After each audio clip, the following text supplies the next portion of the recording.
안녕하세요. 5-20 호세아 4장부터 9장까지 말씀 함께 읽도록 하겠습니다. 호세아 4장입니다. 이스라엘 자손들아 여호와의 말씀을 들으라. 여호와께서 이 땅 주민과 논쟁하시나니 이 땅에는 진실도 없고 인애도 없고 하나님을 아는 지식도 없고 오직 저주와 속임과 살인과 도둑질과 가는뿐이요 포악하여 피가 피를 뒤이음이라. 그러므로 이 땅이 슬퍼하며 거기 사는 자와 들짐승과 공중에 나는 새가 다 쇠잔할 것이요 바다의 고기도 없어지리라. 그러나 어떤 사람이든지 다투지도 말며 책망하지도 말라. 내 백성들이 제사장과 다투는 자처럼 되었음이니라. 너는 낮에 넘어지겠고 너와 함께 있는 선지자는 밤에 넘어지리라. 내가 내 어머니를 멸하리라. 이스라엘 자손들에 대한 하나님의 말씀을 들으라라고 말씀하고 있는데요. 어떤 것이 문제일까 보면은 우선은 이 땅에 진실, 인애, 하나님 아는 지식이 없다라고 했습니다. 무엇보다 문제는 하나님 아는 지식이겠죠. 이 하나님을 아는 지식, 부부 사이에 안다라는 그런 의미인데, 그러니까 하나님을 아는 지식, 객관적인 것과 주관적인 것 다 들어가는데요. 그러니까 객관적인 것은 하나님께서 어떻게 역사를 하시는지 안다라면 우리 삶에서 일어나는 모든 일들을 그 하나님의 방법으로 해석을 해낼 수가 있을 거고, 주관적인 것은 그 역사들 가운데서 내 삶에 어떻게 적용할 것인가. 그러니까 내가 힘들고 어려운 일을 겪을 때 이 부분을 어떻게 내가 해석을 하고 어떻게 준비를 하고 어떻게 이겨나갈 것인가. 이제 이런 부분이 주관적인 거라고 할 수 있는데요. 이 두 가지 다 결국 또 하나님을 아는 것 자체는 누구의 역할이 가장 크냐? 바로 오늘날로 말하면 목회자죠. 그 당시에는 제사장, 레위인들, 또 선지자들의 역할이 그 무엇보다도 중요합니다. 하나님을 제대로 알려야 되죠. 말씀을 통해서 알려야 되죠. 이어지는 말씀을 보면 또 계속해서 비슷한 말씀이 나오는데요. 6절에 보시면 내 백성이 지식이 없으므로 망하는도다. 내가 지식을 버렸으니 나도 너를 버려 내 제사장이 되지 못하게 할 것이요. 내가 내 하나님의 율법을 잊었으니 나도 내 자녀들을 잊어버리리라. 그들은 번성할수록 내게 범죄하니 내가 그들의 영화를 변하여 욕이 되게 하리라. 그들이 내 백성의 속죄의 재물을 먹고 그 마음을 그들의 죄악에 두는도다. 장차는 백성이나 제사장이나 동일함이라. 내가 그들의 행실대로 벌하며 그들의 행위대로 갚으리라. 그들이 먹어도 배부르지 아니하며 음행하여도 수요가 늘지 못하니 이는 여호와를 버리고 따르지 아니하였음이니라.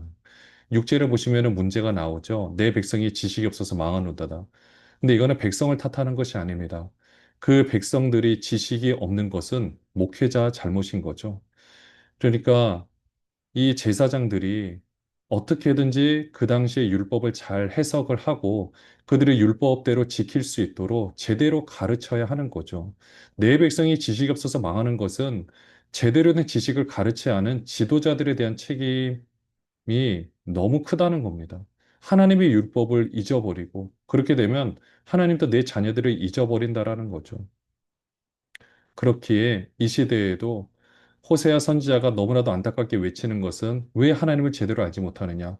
곧 기록된 하나님의 말씀을 왜 제대로 모르느냐?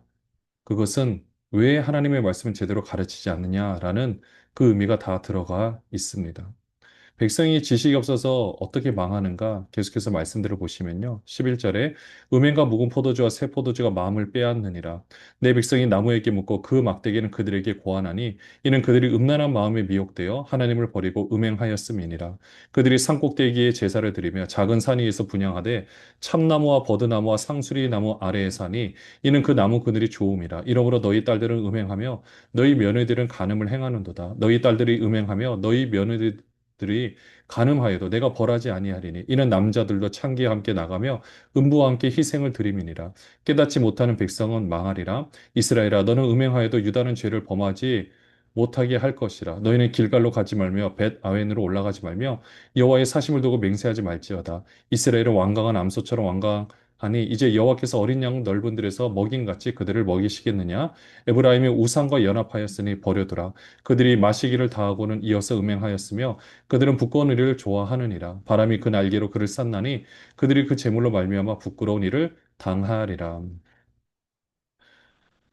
백성이 지식이 없어서 결국 12절에 보시면 나무에게 묻고 막대기는 그들에게 고한다. 아무 힘이 없는 것들에 대해서 물어야 되고 또 그것을 말해준다고 생각하고 있는 거죠. 그다음부터 나오는 것은 13절에 산꼭대에서 제사를 드리고 이런 모든 모습들은 특별히 이제 바알 신이라든지 아세라, 특별히 이제 아세라 신을 섬기는 모습이라고 생각하시면 됩니다. 그 당시 아세라 신은 어떤 형태로 있다기보다는 어떤 나무들이 모여 있는 곳, 그러니까 그 한 곳을 이제 정해서 아세라 신을 섬기는데 풍요, 특별히 다산을 관장하는 신이다 보니까 그 안에서 수많은 제의, 성적인 관계를 통해서 이제 그렇게 아세르신을 섬긴다라고 하는 거죠. 그러면 그런 신전 창기들은 누가 되는 겁니까? 누군가의 딸이 되고 누군가의 며느리가 되는 거죠. 그 안에는 그런 신전뿐만 아니라 서로 사람들 관계에서도 집단 혼음이 일어나고 있고 이런 모습들이 결국 내 백성이 지식이 없어서 망하게 된 안타까운 결과죠. 또 남자들은 남자들대로 똑같습니다. 여기서 말하는 창기들은 바로 신전 창기들을 말하고 있는 거죠. 바알신을 섬기는 그런 창기들. 함께 관계를 맺으며 또 그렇게 해야만 풍요와 다산을 누릴 수 있다고 생각합니다. 그 모든 복을 하나님께서 주시는데 그렇게 생각하지 못하고 있는 거죠. 15절에도 보시면은요, 너희는 길갈 벳아웬이 아마 베델을 이제 이렇게 표현한 것처럼 보여지는데요. 이곳으로 가서 길갈 그러면 그래도 그 당시의 중심 도시라고 할 수 있고, 네, 그곳 가운데서 베델, 여기는 또 어떤 성소도 있을 뿐만 아니라 그 산당에서 또 그 예배를 이렇게 할 수 있는 제사를 드릴 수 있는 곳인데, 네, 이런 곳에 올라가지 말고 그곳에서 지금 온 백성들이 지금 우상으로 이렇게 타락해 있는 안타까운 모습을 보고 있는 겁니다. 그러니까 이들이 여기 가는 이유는 여기 가면 좀 더 복을 받지 않을까? 좀 더 여기 가면은 뭔가 더 좋은 일이 일어나지 않을까? 오늘날에도 보면 너무나도 힘들어하는 성도님들이 이렇게 하면 좀 더 하나님께 복을 받지 않을까? 이렇게 하면 내가 좀 더 뭔가 하지 않을까? 이 부분에 대해서 목회자들이 정확하게 가르쳐 줘야만 그들이 하나님 뜻대로 사는 삶이 무엇보다도 중요한 것을 알 수가 있는데 그렇지 못하면 제의식에 그런 곳에 더 초점을 맞춰서 내가 이걸 더 해야만 하나님께 복을 받는다. 이렇게 생각할 수가 있는 거죠. 5장에 보시면은요.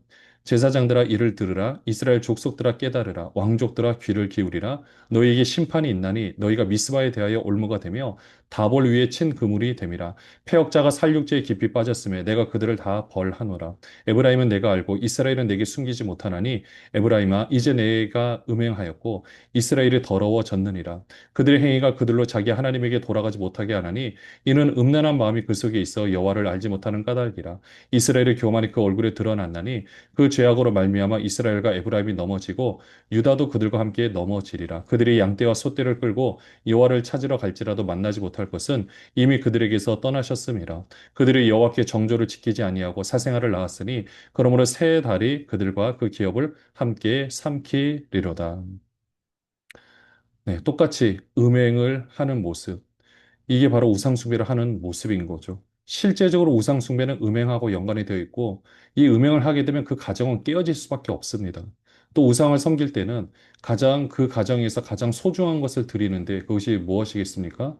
인신 제사도 있는 거죠. 그렇게 해서 태어난 자녀가 바로 내가 가장 드릴 수 있는 최고의 것이다. 그리고 그 자녀를 바친다고 생각해 보십시오. 하나님이 그것을 기뻐하시겠습니까? 물론 하나님께 바친다는 것이 아니라 이방신에게 바치는 모습을 봤을 때 얼마나 안타깝습니까? 도대체 무엇을 얻으려고, 어떤 복을 얻고 어떤 것을 얻으려고 이렇게까지 해야 되는 건지, 지식이 없어서 이렇게 살 수밖에 없다라는 겁니다. 8절부터 보시면은요. 너희가 기브아에서 뿔나파를 불며 라마에서 나팔을 불며 벳아웬에서 외치기를 베냐민아 내 뒤를 쫓는다 할지어다 벌하는 날에 에브라임이 황폐할 것이라 내가 이스라엘 지파 중에서 반드시 있을 일을 보였노라 유다 지도자들은 경계표를 옮기는 자 같으니 내가 나의 진노를 그들에게 물같이 부으리라 에브라임은 사람의 명령 뒤따르기를 좋아하므로 학대를 받고 재판의 압제를 받는도다 그러므로 내가 에브라임에게는 좀 같으며 유다 족속에게는 썩이는 것 같도다 에브라임이 자기의 병을 깨달으며 유다가 자기의 상처를 깨달았고 에브라임은 아수르로 가서 야레방에게 사람을 보내었으나 그가 능히 너희를 고치지 못하겠고 너희 상처를 낫게 하지 못하리라 내가 에브라임에게는 사자 같고 유다 족속에게는 젊은 사자 같으니 바로 내가 움켜갈지라 내가 탈취하여 갈지라도 건져낼 자가 없으리라 그들이 그 죄를 뉘우치고 내 얼굴을 구하기까지 내가 내 곳으로 돌아가리라 그들이 고난 받을 때 나를 간절히 구하리라 8절에도 보시면은 벳 아웬에서 외치기를 그 전에 뿔라파를 분다라는 것은 이제 어, 군대가 이제 함께 이제 출전을 하는 것을 의미를 하죠. 여기서 구절에도 보시면 에브라임은 전체 이스라엘을, 북이스라엘을 보통 상징하고 밑에 베냐민이라든지 이 부분은 이제 남유다를 보통 상징을 하는데요. 특별히 10절에 보시면 유다 지도자들은 경계표를 옮기는 자 같으니 경계표를 옮긴다는 것은 속이는 거죠. 속여서 남의 것을 빼앗는 모습인 거죠. 네, 그렇게 할 자들이기 때문에 그렇게 속이는 자들이기 때문에 내가 나의 진노를 그들에게 물같이 부을 것이다. 결국 여기서 말씀하는 것도 유다와 이스라엘 사이의 전쟁, 그거 가운데 사실 서로 얻는 것이 무엇이겠습니까? 서로 죽이고 결국 얻는 것은 하나도 없는 모습인 거죠. 이런 안타까운 삶, 사람이 살아가면서 가장 끔찍한 경우는 전쟁일 겁니다. 네, 이런 상황들이 일어날 수 있게 된다라는 거죠. 그러니까 우상숭배에서 돌이켜야 되는데 결국 이렇게 하지 못하니까 자신의 것을 더 차지하고 자신의 것을 더 뭔가를 기득권을 차지하려고 싸우고 있는 이런 모습들. 이때 지도자들이 나서서 제대로 된 가르침을 가르쳐 주고 어떻게 삶을 살아야 될지 알려줘야 되는데 그렇지 못하니 이들이 목자 없는 양같이 이런 삶을 살 수밖에 없다라는 것입니다. 6장 1절에 보시면은요. 오라 우리가 여호와께로 돌아가자. 여호와께서 우리를 찢으셨으나 도로 낫게 하실 것이요 우리를 치셨으나 싸매어 주실 것임이라. 여호와께서 이틀 후에 우리를 살리시며 셋째 날에 우리를 일으키시리니 우리가 그의 앞에서 살리라. 그러므로 우리가 여호와를 알자. 힘써 여호와를 알자. 그의 나타나심은 새벽 빛같이 어김없나니 비와 같이 땅을 적시는 늦은 비와 같이 우리에게 임하시리라 하니라. 에브라임아 내가 내게 어떻게 하랴? 유다야 내가 내게 어떻게 하랴? 너희의 인애가 아침 구름이나 쉬 없어지는 이슬 같도다. 그러므로 내가 선지자들로 그들을 치고 내 입의 말로 그들을 죽였노니 내 심판은 빛처럼 나오느니라. 나는 인애를 원하고 제사를 원하지 아니하며 번제보다 하나님을 아는 것을 원하노라. 그들은 아담처럼 언약을 어기고 거기에서 나를 반역하였느니라. 길르앗은 악을 행하는 자의 고울이라 피 발자국으로 가득 찼도다. 강도 때가 사람을 기다린 같이 제사장의 무리가 새긴 길에서 살인하니 그들이 사악을 행하였느니라. 내가 이스라엘 집에서 가증한 일을 보았나니 거기서 에브라임은 음행하였고 이스라엘은 더럽혀졌느니라. 또한 유다여 내가 내 백성의 사로잡힘을 돌이킬 때에 내게도 추수할 일을 정하였느니라.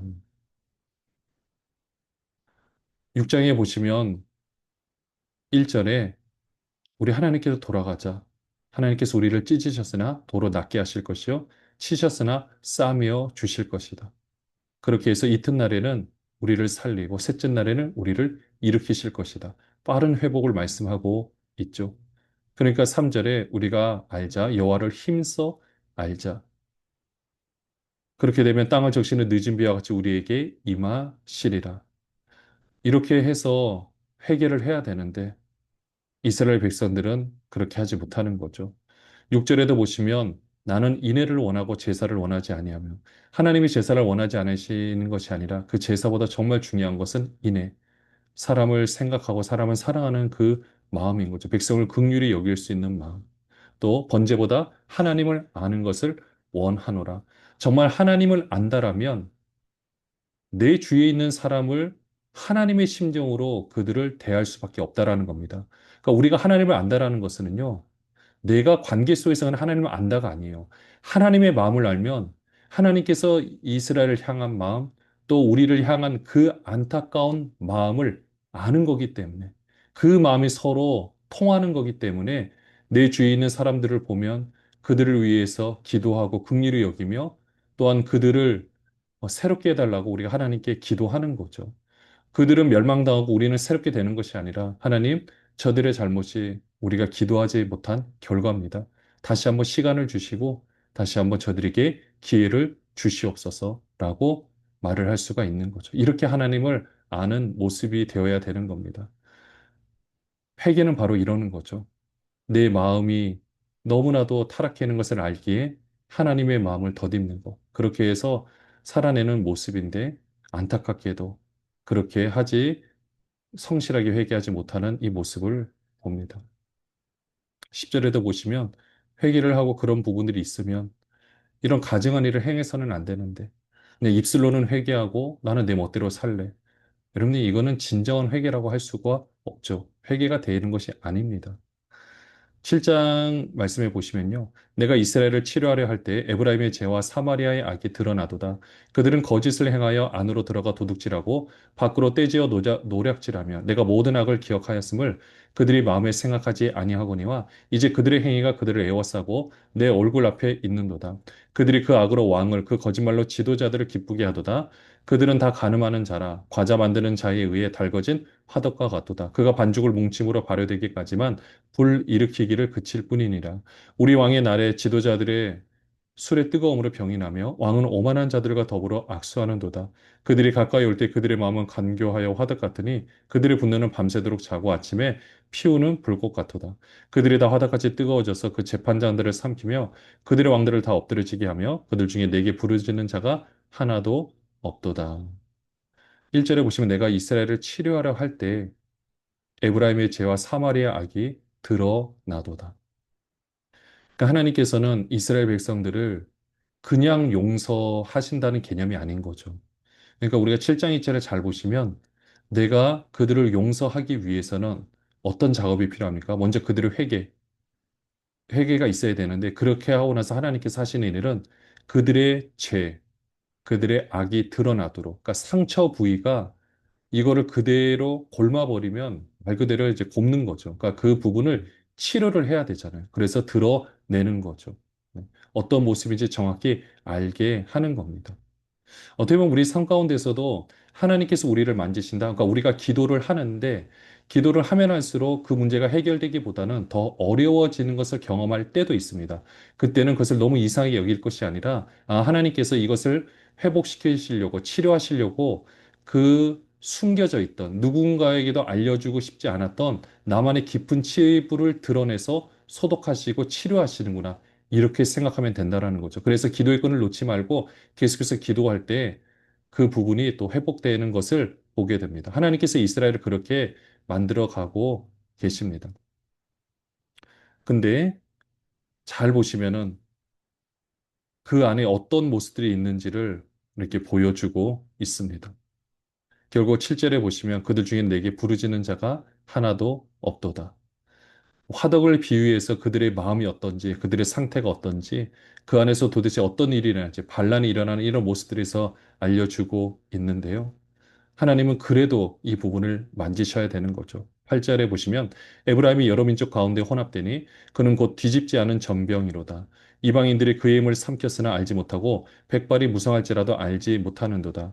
이스라엘의 교만은 그 얼굴에 드러났나니 그들이 이 모든 일을 당하여도 그들의 하나님 여호와께로 돌아오지 아니하며 구하지 아니하도다. 에브라임은 어리석은 비둘기같이 지혜가 없어서 애굽을 향하여 부르짖으며 아스르로 가는도다.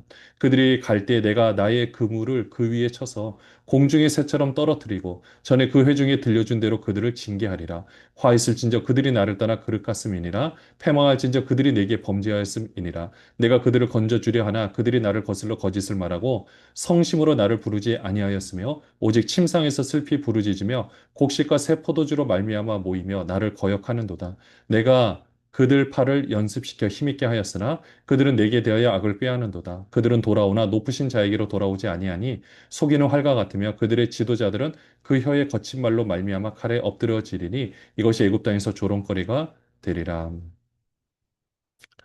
에브라임과 이 이스라엘, 그러니까 에브라임이 이제 이스라엘을 대표하는 모습인데요. 이 에브라임들이, 그러니까 에브라임이 이스라엘이 너무나도 교만하다라는 거죠. 구제를 보신 이방인들이 그 힘을 삼켜서는 알지 못하는 거예요. 그러니까 이미 나라가 망했는데 알지 못한다라는 겁니다. 그러니까 지금 나라가 너무 부강하니까 경제적으로 너무 잘 살고 있으니까 우리는 괜찮다라고 하지만 이미 이방인들이 그의 나라를 다 삼켰다라고 했어요. 또 10절에 이스라엘 교만은 그 얼굴에 나타난다라고 했는데 하나님께 구할 것이 없다라는 겁니다. 왜냐? 너무 풍족하니까 더 이상 구할 것이 없는 거예요.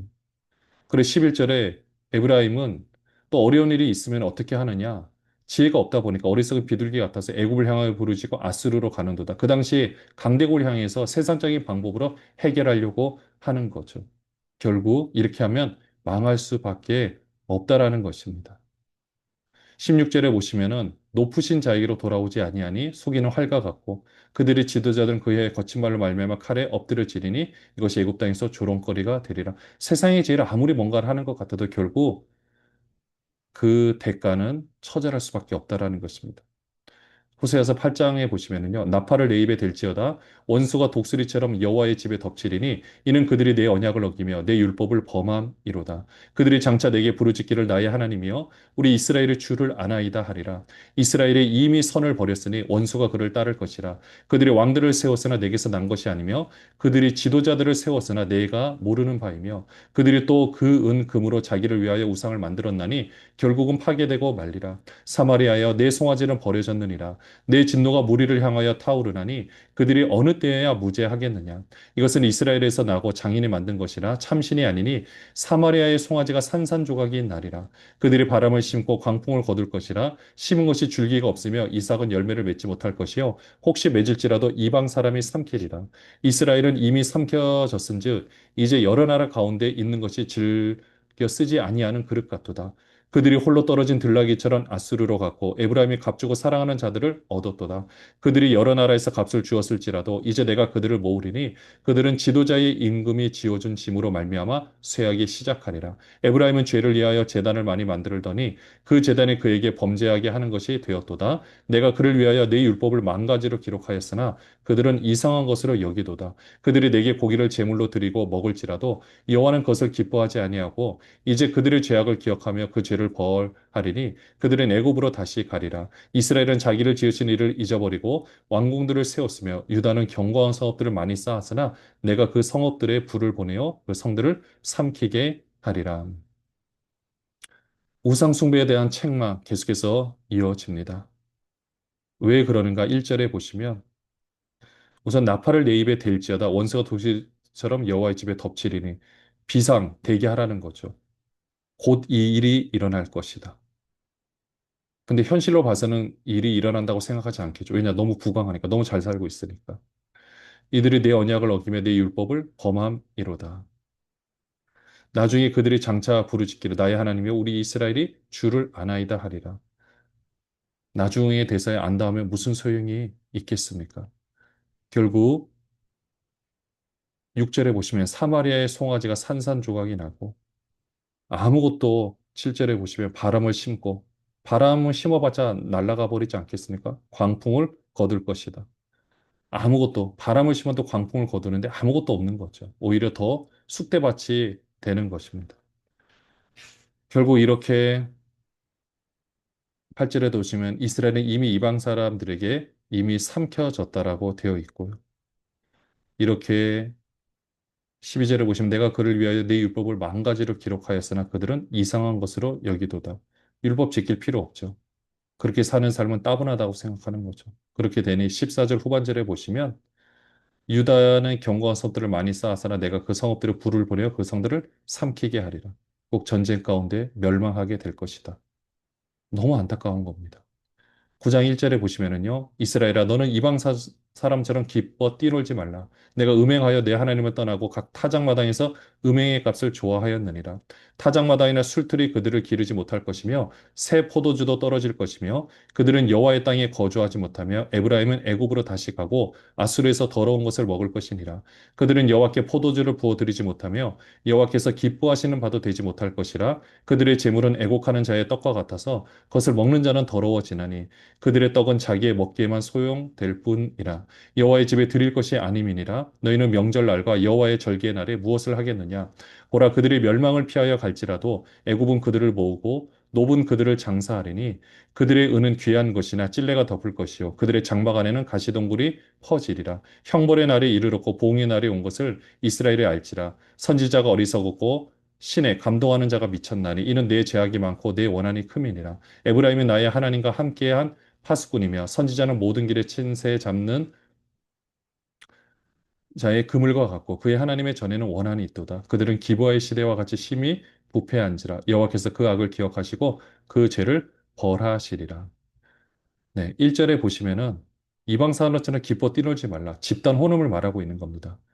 그러니까 이방신, 우상은 보통 섬길 때 이렇게 하는 거예요. 축제 분위기 가운데서 축제라는 것 자체가 원래 굉장히 음란한 겁니다. 거기선 도대체 누가 누구랑 어울리는지 알 수가 없어요. 자, 이렇게 되다 보니까 왜냐하면 이런 시대는 그 전쟁이나 또 남자들의 평균 수명이 굉장히 짧았습니다. 또 전쟁이라든지 다른 이런 일들로 인해서 말 그대로 남자가 귀한 시대이기도 했습니다. 그러다 보니 어떻게 합법적이라기보다는 다른 사람과 결혼할 수 있는 것도 없고, 그래서 형사 취수제도와 같이 한 남자가 여러 아내를 어쩔 수 없이 그렇게 해서 그 집을 세워줘야 되는 그런 방법들이 있을 수밖에 없었는데요. 이런 집단 혼음은 그런 것들을 그냥 깔끔하게 해결해 주는 방법이기도 했습니다. 가장 음란한 방법이면서 도대체 누구랑 누가 이렇게 관계를 맺는지 알 수가 없는 거죠. 또 그렇게 하고 타작마당에서 음행의 값을 좋아하였느니라. 타작마당에서도 이런 일들이 비일비재하게 일어났다라고 합니다. 자, 그렇게 되니까 결국 어떻게 됩니까? 2절에 타작마당이나 술틀이 그들을 기르지 못할 것이라. 왜냐? 복은 하나님부터 오는 거고 그 모든 열매는 하나님부터 오는데 결국 너희가 그렇게 한다고 해서 더 많은 것들을 거두지 못하게 될 것이다라는 거죠. 그러니까 오늘 우리 삶 가운데서 경제가 어렵다. 우리가 물질을 너무 사랑해서 그런 거죠. 그러니까 물질을 사랑하니 물질 때문에 어려움을 겪게 되는 겁니다. 이 시대도 마찬가지고요. 결국 이렇게 되니 그의 삶이 얼마나 힘들어지게 되겠습니까? 7절에 보시면 형벌의 날이 이르렀고 보응의 날이 온 것을 이스라엘이 알지라. 깨닫는 사람만 알 수가 있는 거죠. 이렇게 해서 8절에 보시면 에브라임은 나의 하나님과 함께한 파수꾼이며 선지자는 모든 길에 친새 잡는 자의 그물과 같고 그의 하나님의 전에는 원한이 있도다. 너무 안타깝죠. 이렇게 되니 9절에 기부와의 시대, 우리 사사기를 공부를 했을 때, 거기 보시면 레위가 첩을 거느리고 또 그렇게 해서 죽게 되고, 윤곽을 당해서 죽고 시체를 토막 내서 각 지파로 보냈을 때, 그 베냐민 사람들 거의 죽을 뻔한 일, 이 기브아의 시대, 이 죄를 하나님께서 기억하시고 그 죄를 벌하신다라고 말씀하고 계십니다. 10절에 보시면요. 옛적에 내가 이스라엘을 만나기를 광야에서 포도를 만남같이 하였으며 너희 조상들을 보기를 무화과 나무에서 처음 맺힌 첫 열매를 봄같이 하였거늘 그들이 바알볼에 가서 부끄러운 우상에게 몸을 들이므로 저희가 사랑하는 우상같이 가증하여졌도다. 에브라임의 영광이 새같이 날아가리니 해산하는 것이나 아이 베는 것이나 임신하는 것이 없으리라. 혹 그들이 자식을 기를지라도 내가 그 자식을 없이 하여 한 사람도 남기지 아니할 것이라. 내가 그들을 떠나는 때에는 그들에게 화가 미치리로다. 내가 보건대 에브라임은 아름다운 곳에 심긴 두로와 같으나 그 자식들을 살인하는 자에게로 끌어내리로다. 여호와여 그들에게 주소서 무엇을 주시려 하나이까? 아이 베지 못하는 태와 점 없는 유방을 주시옵소서. 그들의 모든 악이 길갈에 있으므로 내가 거기서 그들을 미워하였노라. 그들의 행위가 악함으로 내 집에서 그들을 쫓아내고 다시는 사랑하지 아니하리라. 그들의 지도자들은 다 반역한 자니라. 에브라임의 매를 맞아 그 뿌리가 말라 열매를 맺지 못하나니 비록 아이를 낳을지라도 내가 그 사랑하는 태의 열매를 죽이리라. 그들이 듣지 아니하므로 내 하나님이 그들을 버리시리니 그들이 여러 나라 가운데 떠도는 자가 되리라. 10절에 보시면 옛적에 내가 이스라엘을 만나기를 광야에서 포도를 만난 같이 하였으며 광야에서 포도를 만나면 어떨까요? 얼마나 좋겠습니까? 그 더위와 그 목마름을 다 해소를 해주고 참 좋은 거죠. 너무 귀하다라는 거죠. 네. 그렇게 해서 너희 조상들을 보기를 무화과 나무에서 처음 맺힌 철 열매를 본 같이 너무 귀한 거죠. 근데 이들은 우상을 섬기면서 가증해 진 거죠. 11절에 에브라임의 영광이 새같이 날아가 버렸습니다. 자, 이런 안타까운 상황 가운데 도대체 하나님께서 얼마나 안타까워 하시겠습니까? 17절에 그들이 듣지 아니하므로 내 하나님이 그들을 버리시려니 그들이 여러 날 가운데 떠도는 자가 되리라. 결국 이스라엘은 나중에 나라가 없어서 떠도는 자가 될 수밖에 없었죠. 이런 모습들. 지금이 가장 잘 살고 있는 시대지만 그 가운데서 하나님의 심판이 이르렀다. 그렇기 때문에 우리가 하나님께로 돌아가야 된다. 이렇게 호세아는 계속해서 제발 돌아오라라고 말씀하고 있습니다. 오늘 우리 시대 가운데도 정말 우리가 하나님의 말씀으로 다시 한번 되돌아가야 할 것입니다. 오늘날에 교회가 없는 것도 아니고 이미 모든 것들이 갖춰져 있는데 정말 우리가 하나님을 제대로 아는가? 또 우리 목회자와 이 하나님의 말씀을 맡은 사람들이 정말 이 부분들을 열심히 공부하고 우리 성도님들에게 잘 가르쳐서 온 백성이 하나님의 지식이 충만해져야 할 것입니다. 그런 날을 기대하면서 우리 함께 기도하면 좋겠습니다. 기도하겠습니다.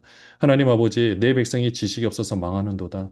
안타까운 그 호세아의 심정, 우리의 심정, 하나님의 심정인 줄로 믿습니다. 오늘도 우리에게 맡겨진 하나님의 말씀을 맡은 사람이라면 최선을 다해서 공부를 하고 이 시대 가운데 말씀을 통하여 해석을 해내서 바르게 삶을 살아가는 것이 무엇인지 알려주고 경험시켜주는 우리 모든 분들 되게 하여 주시옵소서. 그래서 온 백성들이 하나님의 말씀이 더 풍성해져서 하나님을 아는 지식이 넘쳐 흘러서 고귀한 삶을 살아내게 하여 주시옵소서. 예수 그리스도의 이름으로 기도합니다. 아멘. 안녕히 계세요.